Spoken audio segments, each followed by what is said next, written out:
I think the nature of the work we do is inherently quite traumatic, isn't it? I mean, we're faced day in, day out with life and death and an awful, heavy emotional content. One of the hardest burdens we can bear is an untold story.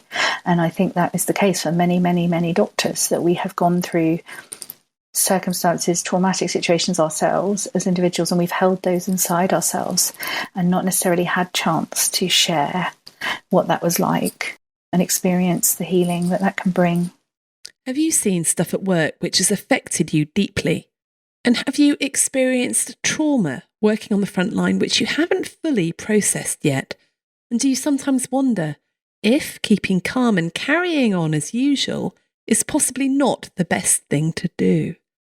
Working on the front line means that you are necessarily involved in the ups and downs of other people's lives and are often there to experience the best and worst of humanity.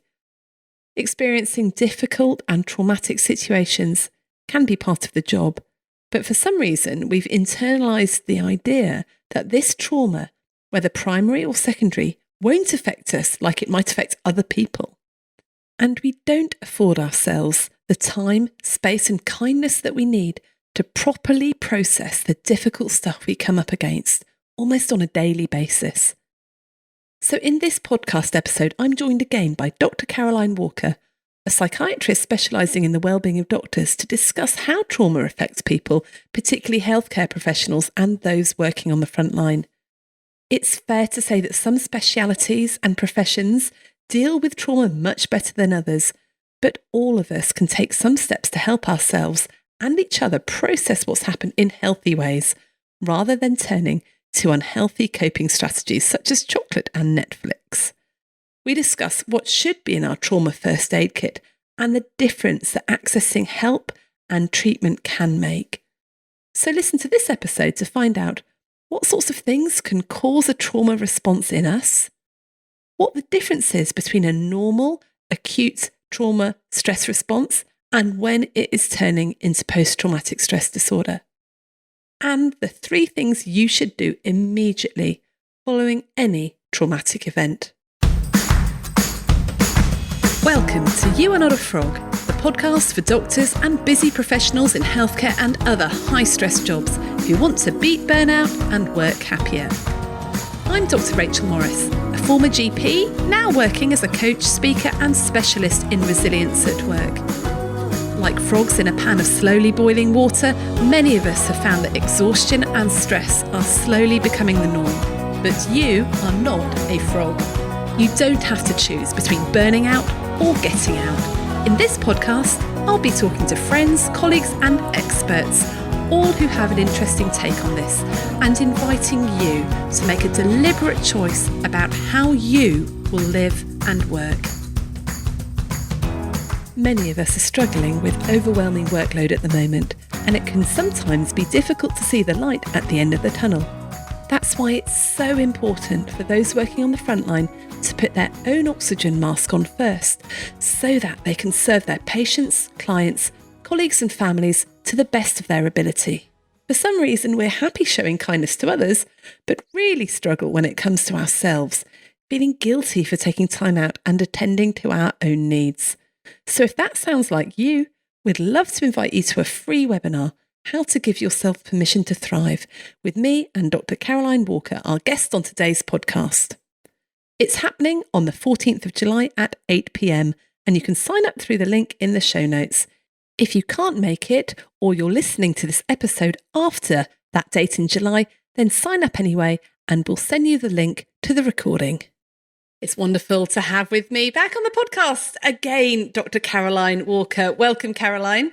Hi, Rachel. It's really great to be here. And those of you that have not met Caroline before, Caroline is a psychiatrist trained in the NHS. She works with practitioner health. She specialises in the well-being of doctors. And what else, Caroline? You are the Joyful Doctor. Yeah, I founded the Joyful Doctor nearly 5 years ago now. I can't believe it, how quickly that time has gone. But yeah, we help doctors with all sorts of wellbeing related issues through coaching and training and speaking. And you can find us on social media as well, doing a lot of anti-stigma campaigning, trying to break down that, that all too common stigma around what it feels like to be a doctor who is struggling. Oh, wonderful. And it's lovely to have you here. Caroline and I do a lot of work together. We've got together really in COVID, didn't we, to produce webinars and podcasts. And we run a community for doctors together called Permission to Thrive. And that's one of the reasons I've got Caroline on today, because we did a recent webinar with our Permission to Thrive community for doctors all about trauma. And I must say, I was quite shocked about the level of trauma that people had experienced or were experiencing in our community. Now, I know you said to me earlier that you weren't shocked at all. Yeah, I think the nature of the work we do is inherently quite traumatic, isn't it? I mean, we're faced day in, day out with life and death and awful, heavy emotional content, the work we do. So, yeah, it doesn't surprise me at all. And it's part of the reason I wanted us to do the webinar and share about it a bit more today on this podcast episode, because I think when you're going through something like that, you can often feel you're the only one, actually. And what we found really lovely was when we did the webinar, everybody really identifying with each other and feeling less alone. Had lots of comments, didn't we, saying, oh, I hadn't realised it wasn't just me. It's not just me that, gets home at the end of the day and just feels like, whoa, what just happened? Yeah. And I think it's interesting as well. I think the doctor community as a whole, or particularly some of the slightly older doctors like me, who can still remember what it was like to be a junior doctor in the late 90s, early noughties, have gone through a bit of a collective trauma recall, having watched the Adam Kay series, This Is Gonna Hurt, on the BBC. I mean, it's absolutely fantastic. I read the book quite a while ago. I love the book. The book was hilarious. And one of my friends gave it to me and said, oh, Rachel, you should read this. And I read it and I went back to her and said, it's all true. All this stuff. It is exactly how I remember it as a junior doctor. But for some reason, I didn't find the book quite as traumatic as watching the series. It suddenly sort of brought it all flooding back to me. And I started to think, oh my goodness, do I have all this unresolved trauma that I just haven't dealt with just from working like that? Yeah, I think a lot of us do, to be honest. I certainly remember my traumatic earlier years as well like that. I think when it's on TV like that, you get all your senses are flooded, aren't they? You get the visual and you can almost smell it. It's almost like smell-o-vision, like kind of remembering what it was like to walk the corridors of the hospitals and all the different bodily fluids everywhere and all of that stuff. And it just brings it taps into our brains in a much more visceral way and kind of makes us relive things, I think. Whereas the book, you can sort of slightly stay a bit distant from it. And there is a lot more humour generally. The TV series, certainly I heard from a lot of doctors who found it quite traumatic, and many who still haven't actually been able to watch it because they're just sort of avoiding it and aversive to anything that's too close to home. Yeah. And, looking back as a junior doctor, there were some really, really difficult times, particularly on labour ward, working in A&E. And, I don't work on the front line anymore.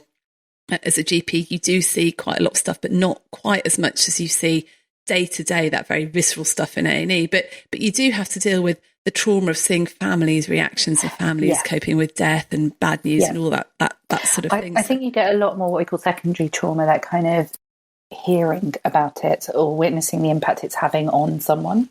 And actually, we can be traumatized by that ourselves as well. And I think it's important we don't minimize that, because we get that, as I say, day in, day out as doctors, and it's not just you physically being there present when something traumatic happens, even just hearing about it or reading about it. I remember reading a particularly traumatizing discharge summary from a psychiatric patient once that really stuck with me and still sticks with me today because of the graphic description of the things that had happened to this person in their life. So, yeah, I think when we start to talk about trauma, which we don't very often, we often avoid talking about it, it all comes out the woodwork, doesn't it? The medical trauma that we experience, that kind of loss of control in scary situations, the loss of life, loss of limb, all of that stuff, but also the non-medical stuff as well. Of course, as doctors, we all experience the same trauma as everyone else does as well, sudden bereavements and car accidents and all that sort of thing. So, yeah, it's far-reaching, and I think not talked about enough amongst doctors and healthcare professionals. And do you think there's a difference between the trauma you experience on the front line in your everyday work? So if you're working in the emergency department, you will see people with sudden death, you will see people who've come in with road traffic accidents and people who have had really horrible things happen to them in your professional life. But then if something happens to you in your personal life outside of work, is there any difference between the reactions that you have, or is it all really one and the same? I think it can feel more personal. It can feel more like it has a greater meaning sometimes, but actually, interestingly, the way the brain responds to trauma doesn't distinguish. So if you're going to get an unhelpful trauma response, so you say something like PTSD, that could happen from either. It doesn't distinguish between what we might see as a mild trauma or a severe trauma. It doesn't matter. It doesn't matter where it happens, who it's happening to. You can still get the same sorts of responses. So I would say you might at the moment experience it at the time it's happening slightly differently if it's personal, but actually the impact it has on the brain, it doesn't distinguish between the two. Yeah, I can totally get that. And yes, I mean, we've both had experiences of trauma, haven't we? Yeah. You've had sort of more longer term PTSD, and I've had, which would be really interesting to hear about in a minute. And I've shared this in various places, an incident of a cardiac arrest, out of hospital cardiac arrest, where I was the only doctor present. And it was, in the middle of nowhere with somebody I knew. It had a happy ending. We did manage to resuscitate this person, but it was really shocking at the time for all sorts of reasons, not just that it was awful seeing that happen to them. Yeah. But I think that responsibility of thinking, I'm the only doctor here, I'm in charge. What happens if? And I had a much more severe reaction than I ever thought I would have had to that. I mean, initially it was like up and down and just crying for absolutely no reason for a couple of weeks, getting very triggered by loud noises. About a week after, I went clay pigeon shooting for somebody's birthday, and they showed us how to do it, and I got this gun and I shot this thing, and that was it. I could not cope. I was like, I'm out of here. Literally ran out, which is very unlike me. Is that normal? Yeah, totally normal. Yeah, I think what you had, Rachel, was what we'd call a normal trauma response or a normal stress response. So the first couple of weeks are the worst, and you can feel completely preoccupied, thinking about what happened, very on edge, very sensitive to noises and things. Yeah, it's a very horrible experience, actually, and people think they're going mad often. But what happens, and I think happened in your case, doesn't it? It kind of just gradually, gently settles over the next sort of 4 to 6 weeks. And that's, as I say, most people will have that kind of response. And we saw it recently with the war in the Ukraine. A lot of people watching that unfold on television in this country had a mild trauma response. They were very preoccupied, on edge, difficulty sleeping, but it gradually settles over a few weeks for most people. If it doesn't, then you might be thinking about wanting to go and talk with somebody about it, because you may have developed one of the less helpful trauma responses. That's interesting, because the other thing I found that, it was a while ago now, it was maybe 3 months ago, and I feel right as rain. But there have been a couple of instances where I've reacted really weirdly that's really triggered me. So I was walking on the street and someone was on the floor having a fit. They had people around them, and there was an ambulance just pulled up, and I stopped and I said, "Do you need help?" And they said, "No, we're fine." This person was safe. There were literally, the paramedics were there. But I immediately teared. It was a really weird reaction. And I thought, gosh, maybe I'm not as well as I thought I was. Well, again, I think it's quite normal in the months after a particularly traumatic event to just be a little bit more on edge and a bit more sensitive. It's like your nervous system is just a bit more on heightened alert. So when another, you might bump your car, gentle little bump in your car that wouldn't normally bother you, actually you get a really strong physical reaction to. You might get, suddenly your heart's pounding and in your throat, and you feel a bit on edge, and it takes a little while to settle down. It's incredibly common. That should, over time, again, just gradually ease, and you'll get back to a normal baseline. But if it's happening all the time, or it's interfering with your life, or it's really bothering you, then that's the time to think about maybe getting some help to talk it through. And I think what you did, Rach, was great. You mentioned it to close friends like myself, and we just chatted it through. And that's the key thing. If you want to talk about it, then talk about it. If you don't, then you don't have to. In fact, there's some evidence that forcing yourself to talk about it if you don't want to is unhelpful and can actually make it worse. So in those first few weeks and months, just, talk if you want to, don't if you don't. Mm. Now, I'm very aware that what I witnessed and what I had to deal with was just a one-off. And hopefully I will never have to deal with anything like that again. But What about people that it is their job just to deal with this again and again and again? Yeah. How do they cope? Well, a variety of measures. I mean, we all, to some degree, get a bit accustomed to repeated trauma on some level, as all doctors, I think, do. I think over time, you just habituate. You kind of just it becomes your new normal. I think some of us reach for slightly unhealthy coping strategies sometimes. You might have a particularly bad day. You might go home and have an extra glass of wine or extra few bars of chocolate. Or you might shut yourself away from the world for a bit. And a little bit of that is absolutely fine. It's not problematic. But I think, again, if you're noticing you're doing that a lot, so every night you're kind of shutting yourself away from the world. I know I was doing that for a time when I had my PTSD. I was mugged a couple of times, once at medical school and once as a doctor. And I just became quite withdrawn, and I stopped wanting to go out and about, particularly at night or where unknown places, and just drinking a little bit more than usual. And at the time, sadly, I didn't have any idea what was going on. I didn't place the two together because they'd happened a little bit apart, which is often, the case, that you might think you've got over the initial trauma bit, but then a few months later, you find yourself a bit more withdrawn and struggling again. That's where, again, talking with someone can help piece it together for you, as it did for me. And it's important to remember that trauma is really treatable. If you are struggling with, say, PTSD or one of the other trauma responses, it's absolutely responds to really well to treatment compared to other conditions. So people often feel a bit hopeless, like they're always going to be carrying this with them and feeling on edge, but you don't have to. You can get help. That's good to know that it's pretty treatable. Caroline, I did just want to ask you, because obviously being mugged, you can go, yeah, that's traumatic. Having to resuscitate someone, yeah, that's pretty traumatic. Seeing somebody come in who's been in a car crash in the emergency department, that's really traumatic as well. But I think what we realised on the webinar, that it was all sorts of different traumas that people were experiencing. And maybe they were thinking, well, I shouldn't really be traumatised by that.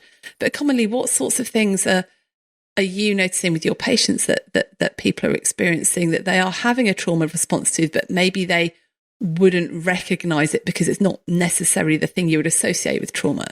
Sometimes it can take a bit of digging around to think, what was going on around the time or what was going on a few months ago.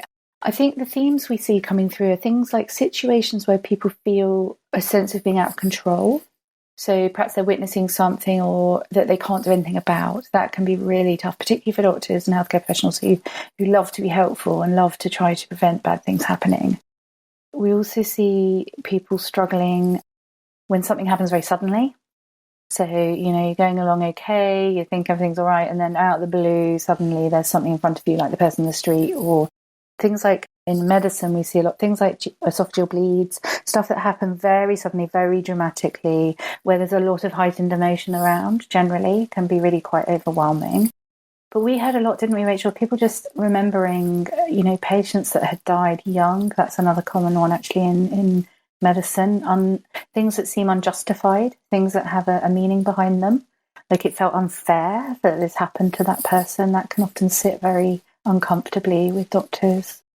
Yeah, so we see a lot of common medical themes, but also non-medical stuff as well. A lot of transgenerational trauma, particularly in doctors from other cultures who've perhaps come over to work here, but bringing with them, stories of their families going through war or being made homeless, or, all these sort of awful life traumas, if you might call them, going on as well as the other things like abuse, domestic abuse, incredibly common amongst doctors as well, and not talked about. So yeah, it can be really anything, absolutely anything. That trauma essentially is anything that's going to threaten your sense of safety or integrity, your sense of self, your sense of safety in the world. And it doesn't have to have a bad ending, like you witnessed with your cardiac arrest. You said that was what I was going to mention. You said it had a happy ending. So you might think, well, that's okay then. I'm not going to be traumatized. But of course, the experience itself was traumatic, and you didn't know it was going to have a happy ending at the time. Yeah. When it was actually going on, there would have been a lot of thoughts going through your mind you may or may not have been aware of that were really catastrophic and really awful. Facing the death of a friend and wondering how you were going to cope with that. And that even a happy ending doesn't necessarily take that away. Whereas actually coming and talking with someone can really help to settle those symptoms down. Interestingly, we were at a conference recently, weren't we, when we're hearing about doctors and frontline healthcare workers in COVID. and the trauma that people were experiencing through seeing people dying, which is traumatic anyway, but specifically seeing people dying alone and not being able to speak with their loved ones. So that was interesting to me, that people were actually identifying that as trauma. And I just wonder how many other people have been feeling really awful having seen that, but not realise that they're having a trauma response to that sort of thing. Absolutely, yeah, because it doesn't have to directly impact on you. Again, it can be something you witness in others, and seeing them go through something incredibly traumatic. I remember we listened to Rachel Clark speaking, didn't we, beautifully, the palliative care doctor and author who spoke about this moment. She realised that when these patients came in COVID, they were masked up, all the staff were masked up, and this realisation that for many of them who were going to go on to die, that they would never see another human face again before their death. And that, in itself, just the thought of that was traumatic enough, So, yeah, I think there is a lot of unspoken trauma and trauma we don't realise is trauma. And she shared that beautiful Maya Angelou quote, didn't she, that one of the hardest burdens we can bear is an untold story. And I think that is the case for many, many, many doctors, that we have gone through circumstances, traumatic situations ourselves as individuals, and we've held those inside ourselves and not necessarily had chance to share what that was like and experience the healing that can bring. And I think for doctors and other people on the front line, it is part of the job. And so we often have that mindset, well, because it's part of the job, I just accept it, I just bury it, and I just get on with it. And I'm thinking that's probably not so helpful. But on the other hand, you can't be debriefing and talking through everything that you see. Otherwise, you'd just be doing it all the time. You spend your entire life in therapy, right? Yeah. And you don't need to. I mean, you really don't need to talk about everything. I think it's just a matter of, if you notice something is staying with you or is bothering you, then you might want to think about talking about that. So and it doesn't have to be with a professional, okay? Actually, most trauma processing happens between friends and family members. You get home at the end of the day and you offload that you had a tough day with your flatmates or your partner, and that's absolutely fine as well. Not everybody needs professional help. I think if you're finding it very hard to talk about it, but you have a sense that you probably need to, then that can be a good time to come and get professional help, because we have ways to really supportively help people to open up and go to that horrible, scary place, but in a safe way that is going to help them to feel better. So a lot of the stress responses we have are normal stress responses. But earlier you were telling me that there's the normal stress response, there's an acute stress reaction, there's PTSD, and there's other stuff. How do you know the difference between all of these ones? Well, first of all, most of us will have a normal stress response. So similar to you had, first 2 to 6 weeks, preoccupied, on edge, not sleeping, but it all settles down gradually over a few weeks. If it's not settling, or if it's really severe, so it's kind of really getting in the way of you being able to go about your day-to-day life, you might be having what we call an acute stress response. So that's usually in the first few days, and it's so severe that you almost go into like a daze, or it's the kind of thing you see on movies, when people have been through something traumatic and they look a bit shocked and dazed and they can't function. That might be an acute stress response. If you're getting symptoms longer term, so things like reliving experiences where you feel like you're back at that time when that trauma was happening, either in your body or you're getting images or nightmares, and that's happening longer term, say over several weeks or months, and not getting any better, then you might be developing what we call post-traumatic stress disorder, where you get 3 main symptoms, essentially: reliving experiences, hyper-arousal, so that's kind of being really on edge, jumpy, maybe not being able to sleep as well, a bit irritable, and avoidance is another classic thing with trauma that we get. So you might be avoiding driving down the road where the accident happened, or avoiding going into work, or avoiding seeing certain patients. We sometimes see that in A&E or something. You might be cherry picking off different patients because it's you can't face seeing that particular condition, things like that. So yeah, if you're identifying with any of those symptoms, avoidance, hyperarousal, or reliving experiences over a period of time, then you might well be experiencing a bit of PTSD. And again, really worth knowing, it is incredibly treatable. It's not the easiest thing to face, so you might find yourself very, very nervous going to get help. But I promise you, it'd be the best thing you ever do. It was certainly the best thing I ever did. And what what is the treatment for PTSD? So mainstay of treatments is talking therapy based treatments, either trauma focused CBT, where they get you to essentially talk through what happened in a particular way, which is helpful for the brain to file away the memory in a calmer way, or something called EMDR, eye movement desensitization, which where you might have seen it. People talk about finger wagging and or tapping on different sides, and it's again they just get you to kind of relive what happened whilst getting your brain to process it in a more helpful way. And these are both about 85% effective in treating PTSD, so really, really effective. There are some medications that can help, but they don't tend to kind of cure or treat the PTSD. They tend to help with some of the other symptoms. So they might help with a bit with the low mood and withdrawal, or the anxiety, or they might make it just a bit easier for you to go and have the therapy. But I'd say the mainstay is different types of talking therapy. And for a normal stress response and an acute stress reaction, presumably you don't necessarily need therapy, just talking and resting and being kind to yourself and all that sort of thing. Yeah, definitely. A normal stress response, just reassure yourself. So I had this, as someone with PTSD, I consider myself to have a bit of a vulnerable brain to trauma. So when traumatic things happen, I'm a little bit more sensitive than someone who hasn't had PTSD. And I remember when the war broke out in the Ukraine, I started to get a few nightmares. But it was okay because I was able to reassure myself. I was able to say, okay, this is normal. It's all right. This is probably going to get better over a few weeks. And so if you can just reassure yourself, stay connected as well to your normal support networks. So stay talking to your family and your friends, going about your day-to-day life as normal. That will help your body and brain kind of reground itself into the present moment and not be so caught up in the trauma.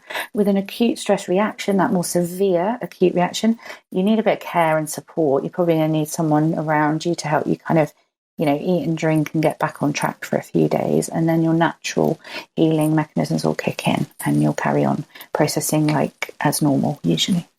And I know you've mentioned some other types of reactions that we can have. What else have you seen? Yeah, so very commonly you get things like depression.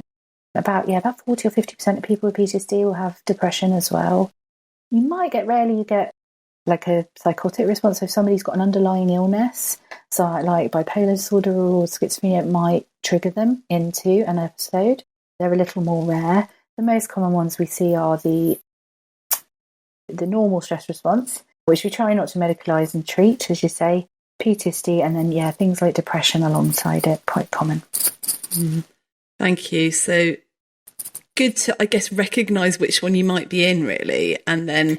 Yeah, although it's often hard to do that. So I would say if you're not sure, get help, because it's often very difficult for you to know because you're often in it. So you're feeling the fear and you're feeling all the symptoms, but you're not quite sure what's what. And is this normal? Is this not? If you're not sure, then do just come and ask, get some help to your GP, or if you're a doctor out there, you can come to to practitioner health service, for example, to have an assessment. And so what should you do? So say you're at work tomorrow, something's come in, it was really stressful, really traumatic. And you think to yourself, right, I want to do this right. I want to make sure that I'm self-aware and looking after myself. What tips do you have? Yeah, maybe so at the time, and then a bit after. Yeah, so it's a bit like physical health problems. At the time, you need an emergency first aid kit, really. So for trauma, I'd say the first things you need to do are to connect with somebody else. Connect with somebody, whether it's sending a text to a friend or going next door to talk to a colleague, or just reground yourself by connecting with anybody in your circle. And we know that this is really important from things like, major disasters, from natural, like floods and earthquakes and terrorist attacks and stuff. That the most important thing you can do for someone who's just been through something really traumatic is connect them with their support network. So connect with anyone. That's your A. If we're going to do an ABC, connect with anyone. B is for breathing. So remember, this is a trauma response is often a very physical response. You're in your sympathetic nervous systems going into overload. So you want to bring yourself back down into parasympathetic mode. So a bit of slow, rhythmic breathing, something like box breathing would be really good, or whatever your go-to breathing exercise is. Just a quick note, about 1 in 10 people find breathing exercises make them more anxious. If that's you, focus on something else like your fingertips or your toes. But just focusing on something slowly and calmly for a little bit will help. And third one, the ABC, the C is cancel some stuff. cancel what you can, because for that first few days to a couple of weeks, you're going to be feeling more on edge, more stressed. You're going to be struggling. So try and take some stuff off your plate. Look ahead to the next day, the next few weeks. Think, okay, what could I put off? What could I postpone? Or what could I cancel?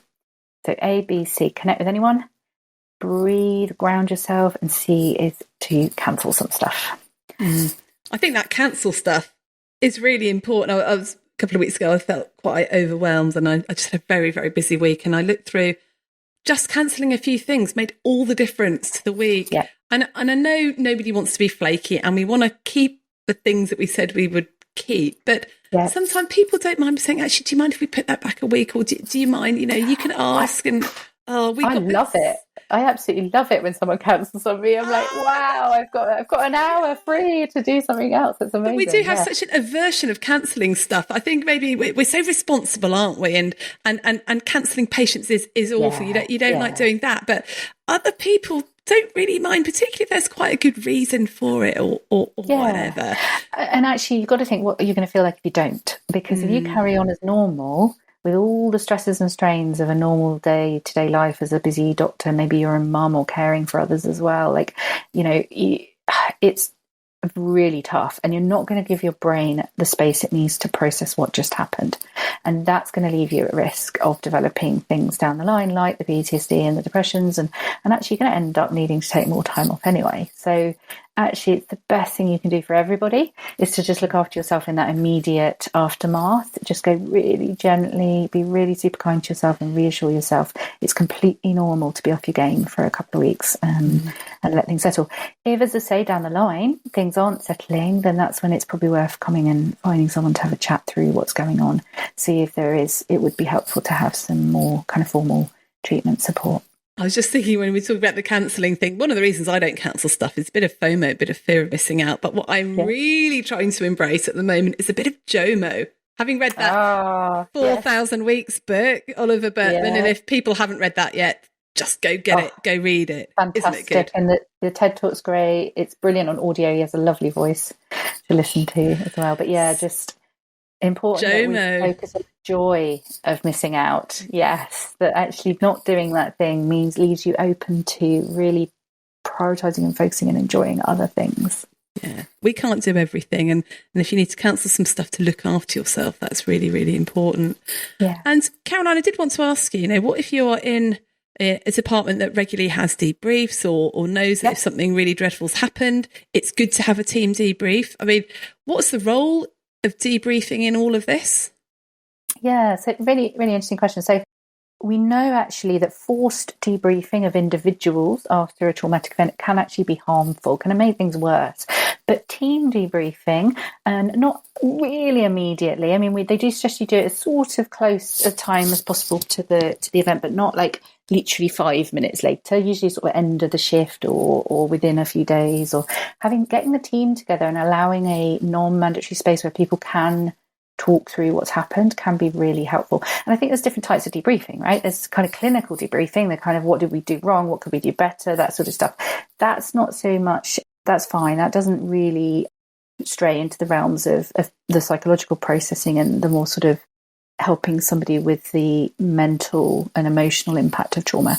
For that, you need a sort of, non-mandatory, gentle space, an invitation to say, look, do you come along? If you want to talk about it, you can. If you don't want to, you don't have to. You can listen to the rest of the team. That can be really quite helpful. And for that sort of thing, often it can be helpful to leave a little bit of time, maybe a few days or a week or so, just for people to get that tiny bit of distance from the original traumatic event and have a bit of time to just think and process. Again, really important, it's not mandatory though. It's not like, it might be mandatory to go to the meeting, but don't force people to talk. You don't need to go around the room and get every single person to share what they're feeling. Some people will want to talk, some won't, and that's okay. And just signposting at that point can be really helpful as well. If you find yourself struggling or if you don't want to come to this, there is this other option. You could get one-to-one to chat through what's happened. I think it's really important that we recognise that we can do this for our colleagues as well. I do remember quite a few years ago, one of my close colleagues died very suddenly, and we came into work the next week. He wasn't there, and everyone was just sat at their desk, and no one really said anything. And I think eventually someone said, let's go get a coffee. And then we did, and we talked a bit. But I think some people don't know what to do, don't know what to say, and just sort of get on with stuff. So if you can be the person going, hey guys, I think we just need to go get some donuts and sit down and just have a coffee. What do you think? And obviously, like you said, don't force people, but you can be the one that suggests it as well. It doesn't need to be official, does it? No, absolutely not. And I think actually, as I said earlier, we heal best when we're in connection with our normal support network, our friends, our family. It's the reason why in really traumatic situations, the first thing people do is they ring, they get their mobiles out and they desperately ring their loved ones to tell them, how much they love them, things like that, because we naturally heal through connecting with our tribes. So yeah, it can be your colleagues at work can absolutely do that for you. And I remember still an awful story I heard about a doctor that very sadly was unwell, nobody realised, and had got quite depressed and ended up dying by suicide at their own hands on shift in the hospital. And the on-call team, doctors and nurses, were obviously called as a cardiac arrest to come and try to resuscitate this doctor, and were unable to. And then they were just expected to go back about their job. And I think that's always stayed with me. Unbelievable.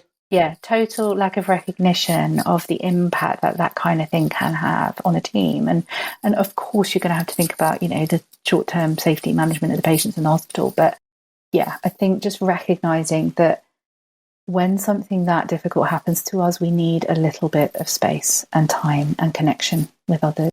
But yeah, you can do that for one another. Absolutely. Yeah. And I think, yes, that C applies to work as well. If you can cancel some work or say, I need not to be here right now, or recognise for other people. And I remember when we were doing this webinar, actually, with the Permission to Thrive guys, people were saying, oh, what should we do if someone's refusing to go home or not taking any time off? What should we do? And that was quite a tricky one. Yeah, it is really tricky, isn't it? Because, essentially, if they are still safe to be working, then there is nothing you can do. I think if you feel that there is safety issues, then you kind of have to override that, right? And just make sure someone isn't providing patient care. But it's rare that that's the case, actually. Usually if people are really unsafe, they will actually take themselves off because they realise that they can't concentrate or focus What's more common is that somebody's perhaps trundling along with a little bit of baseline low-level trauma symptoms, and they're just getting by, and maybe they're just surviving and they're just kind of getting through. And often then, as doctors and healthcare professionals, we tend to be like, oh, I'll be all right, I'll just get through to my next holiday. Again, I think one of the most helpful things we can do is role model and normalise, and just say, look, I've struggled and I got some help and it really helped me. Or, hey, I heard about this great service, Practitioner Health, you thought you could give them a call maybe sometime. Or just checking in with people will help to keep them connected. And sometimes it just takes time, I think time is a great healer with all things. It won't completely cure PTSD. It might make it slightly more livable with. So I would say if it's been years and years, it is still worth going to get treatment and support. Yeah, just a bit of role modelling, normalising. It's okay. Can I help? Just that normal basic human compassion can be really, really helpful. In my experience, I think people also just carry on and don't stop because they're feeling guilty about leaving their colleagues in the lurch. So if you are one of those colleagues and you know that person's just experienced some trauma or something really difficult's just happened, just saying to them, look, it's totally fine. You go home, we'll cover. Don't Give them worry. Permission. Permission to cancel, permission to go home. Yeah, because sometimes we need that from others when we're in that situation. We can't give ourselves permission to go home, so we need it from others. Yeah. And speaking of permission, I think we were hoping anyone listening to this might want to come along to our next Permission to Thrive webinar. Remind me when that is, Rachel. Is it? Yes. So we've got a free webinar on the 14th of July at 8:00, and that is all about how you give yourself permission to do all this stuff as a doctor. Permission to thrive, permission to deal with your trauma, permission to take time out where you need to, because we're not very good at doing it, quite frankly. No, we're great looking after other people, aren't we? But struggle a bit when it comes to ourselves. And it isn't easy as a doctor when you've got people waiting in the waiting room and tasks on your to-do list that need doing. So we really like to give sort of lots and lots of different practical tips that, you can try them out, see which ones work for you and which ones don't. Take what you like and leave the rest. So yeah, we've got the webinar coming up. You said the 14th. 14th of July, 8 o'clock. Lovely. And then I think we're starting our 6 monthly webinars series on the 19th of July at 8 o'clock again. Lovely. And we start by thinking about how we design a life that we love. Because so rarely as doctors and health professionals, we get time to sit back and actually think about what do we want and what little changes could make a difference. So yeah, if you'd like to join us, we'd love to see you there. Yeah, so do check out the links in the show notes. Join us for the free webinar. If you're interested in the Permission to Thrive membership, then click on the link there. It's such a lovely, warm community full of people that have been through it all, that are wanting to support each other and give themselves permission. We talk about the G word a lot. We talk about the guilt a lot, don't we? And how we embrace that guilt rather than just be crippled by it otherwise. Absolutely. It means we're not psychopaths. If you feel guilty, it means you're a good person and you care and you want to do more. So how do we do that? How do we keep giving, but without the sacrifice of our own well-being? Mm-hmm. Brilliant. So we'll put all those links in the show notes. Caroline, I think we need to wrap up. But before we go, what would your top 3 tips be for coping with trauma when you're working on the front line or in any job where you're experiencing people in distress, I think? I think number 1 would be just to normalise that actually it is really hard to experience some of the stuff we experience. Number 2 would be if you want to talk about it, with anyone that you feel you can trust. And number 3 is just keep a gentle eye on those coping strategies that might be helping short term, but might be making things a bit worse in the long run. So things like the excess alcohol or avoidance or drinking, eating, things like that. And if any of those things are bothering you, just reach out for help because it really is effective in treating trauma. Does binge watching Netflix at 1 a.m. count as an unhelpful coping strategy?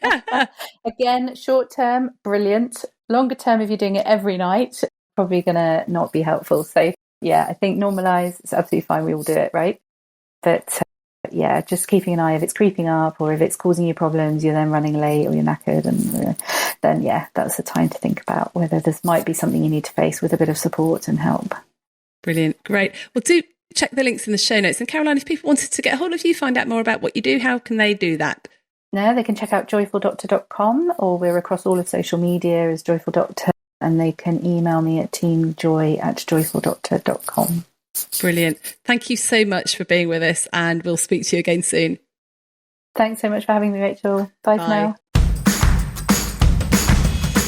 Thanks for listening. If you've enjoyed this episode, then please share it with your friends and colleagues. Please subscribe to my You Are Not a Frog email list and subscribe to the podcast. And if you have enjoyed it, then please leave me a rating wherever you listen to your podcasts. So keep well, everyone. You're doing a great job. You got this.